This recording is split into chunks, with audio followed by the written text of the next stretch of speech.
Hey guys, welcome in. In this video, we're going to be looking at a really cool Bach invention. Now, the inventions in general by Bach suffer somewhat from little brother syndrome.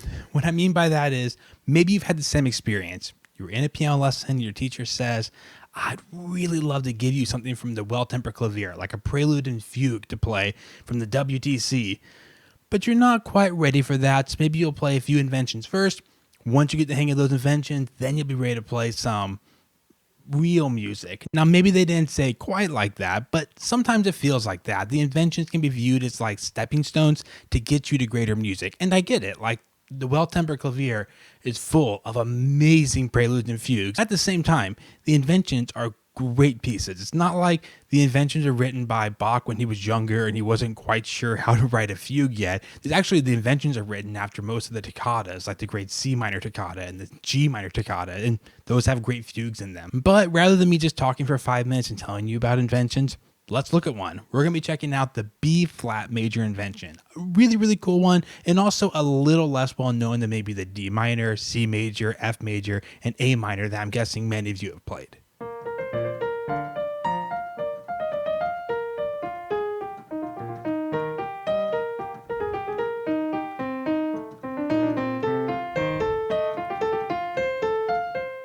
Now, one of the first things you can see by looking at the score here is that this is a two-voice piece. Actually, they're often called the two-part inventions compared to the three-part sinfonias. And what that means is just there are two parts that play all the time. There's a part on top, the right-hand part, and one on the bottom. So Bach has to create all the musicianship from just what you would get from two different instrumentalists, or on the piano, what you get with two hands. Now, this piece is very contrapuntal, and what we mean by that fancy word is just that there are two voices and they're going to be playing off of each other. Both have a lot of importance. This isn't just going to be a piece where the whole time the left hand plays some basic chords while the right hand gets a melody on top, but you're going to see throughout the melodies pass back and forth. So lots of the fun of the inventions, what's being invented, is seeing how that melody gets passed around to the different hands, back and forth from your hands, in the different keys kind of throughout.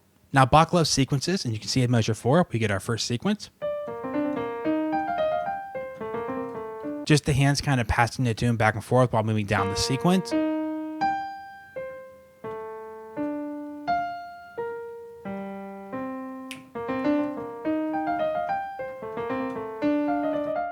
Now, at this point, I told you that the hands were going to kind of have an equal part in the making of the music here.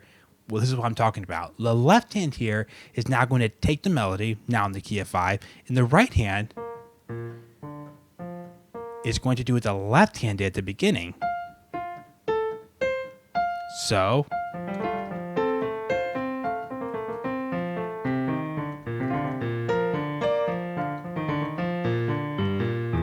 now, this brings up kind of a big debate in Bach, and this is a debate in almost all the Bach's keyboard music, is should you use dynamics to bring out the left hand? Should you use voicing, I should probably say, a differing dynamics between the hands to bring attention to the melody in the left hand? I'm kind of the camp that we do lots of the things the way Bach would do them, but since we play on a modern piano, I kind of think we need a little bit of the dynamics to bring out the melody. I have played Bach on a real harpsichord, and those bass notes sometimes pop through the texture because a harpsichord is such a brighter tone than the piano.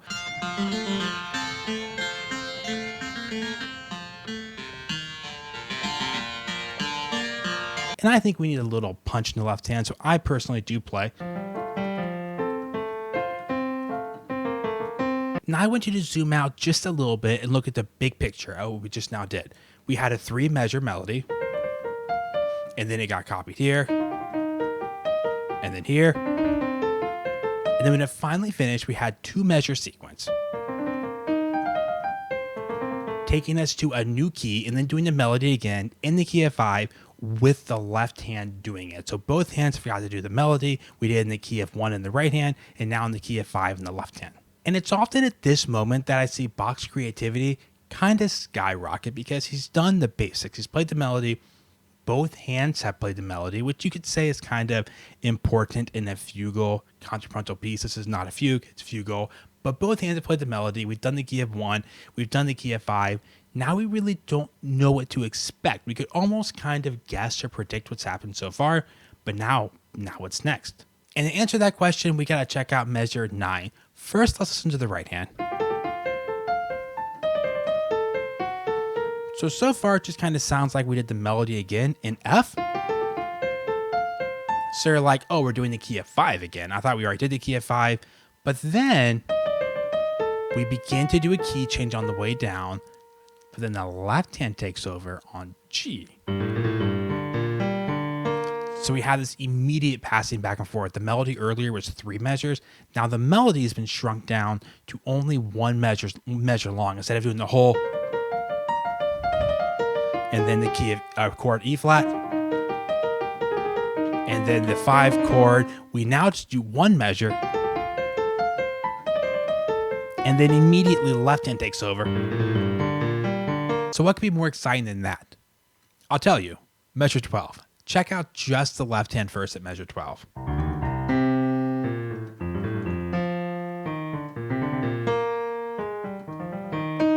So now we've fragmented our melody even more, kind of down to the half measure. And then do it again.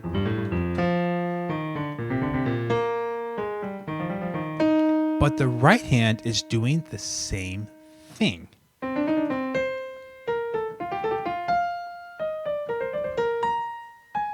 Except it's offset by half a measure. This is the hands interrupting each other. This is in a fugue we call the stretto. The stretto is when you start to interrupt the voice. They start cutting each other off. It's not like you do 1 measure like we just now did measure 9. We did a measure and then it kind of did interrupt it, but this one's on the tail end. This one comes in. This is even a bigger overlap. We get this and then this starts. Okay, this start. Almost like the hands are competing for attention. The right hand goes, no, I'm the melody. The left hand goes, no, me. So you get this boom, boom, boom, boom, back and forth, taking over. By the way, you probably have noticed by now that when I play the melody, I'm going and not. I understand it is beamed that way, that C, the upper C is beamed to the lower C. However, from the very beginning of the piece, the melody is an offbeat melody. It's 1. So I view all of those entrances as offbeat melodies. So for example, if I start from measure 2, I'm not going to go, because I don't think that's the melody. I think it's an offbeat entrance. It's 1. Again, you probably have heard that, me doing that by now, but some people do play it differently. I feel pretty strongly that I want to continue being an offbeat entrance because that's what the first one was. So from the very beginning of the piece, I'm thinking, that's the end. Here's something else. Here's something else.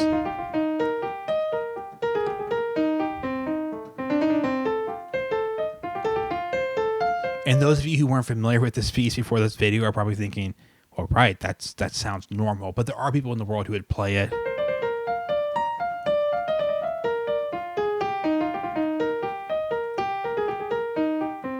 with kind of a big emphasis there. I don't really like that. But however, let's move on. What is more exciting than a measure? And then what is more exciting than half a measure we just now did? Well, just fragment it down to practically a quarter measure.